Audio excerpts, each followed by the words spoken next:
నిర్మల్ జిల్లా కుబీర్ మండలంలోని ప్రభుత్వ కార్యాలయాలు శిథిలావస్థకు చేరుకున్నాయి. ఈ కార్యాలయాల్లో విధులు నిర్వహించాలంటే అధికారులు భయాందోళనకు గురవుతున్నారు. కార్యాలయాలకు వచ్చి వెళ్లే స్థానిక ప్రజలు కూడా ఇబ్బందులు పడుతున్నారు.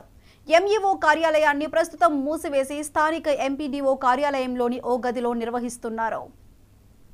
మరోవైపు ఎంపీడీఓ వ్యవసాయ కార్యాలయం ఐకేపీ భవనంలోని గదుల్లోకి నీరు ఇంకుతోంది.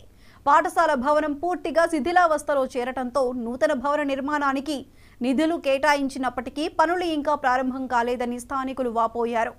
అలాగే స్కూల్కి వచ్చే విద్యార్థులకు 20 గ్రామాల నుండే కుబీర్ ప్రభుత్వ హాస్పిటల్కి వచ్చే ప్రజలకు సరైన రోడ్లు లేక అవస్థలు పడుతున్నామని స్థానికులు ఆవేదన చెందుతున్నారు.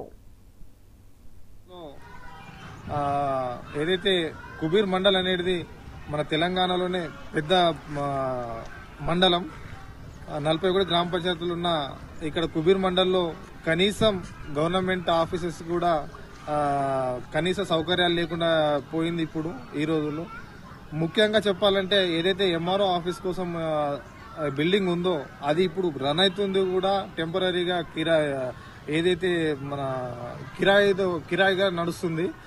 తొందరగా డిస్మెంటల్ చేసేసి ఆ ప్లేస్ లో కొత్తగా ఏదైతే శాంక్షన్ అయిందో ఆ బిల్డింగ్ కట్టాలి. అంత శిథిలావస్థకు గురైంది. ఆ శిథిలావస్థ సిచ్యువేషన్ లో ఉన్నదానికి మా ఏదైతే కుబీర్ మండలి కింద ప్రాబ్లమ్స్ ఉన్నాయో ఇవన్నీ కూడా మీరు త్వరగా రెక్టిఫై చేసి ఇవన్నీ కంప్లీట్ గా చేయాలని కోరుతున్నాను. కుబీర్ మండల సామాన్య పౌరుడిగా ఈ రోజు ఇక్కడ ప్రజలు ఎదుర్కొంటున్న ఇబ్బందులు ఏవైతే ఉన్నాయో మనం చూసి జరిగింది. గత ప్రభుత్వంలోనే దీనికి నిధులు కేటాయించినా కూడా పని జరగకపోవడం దురదృష్టకరం.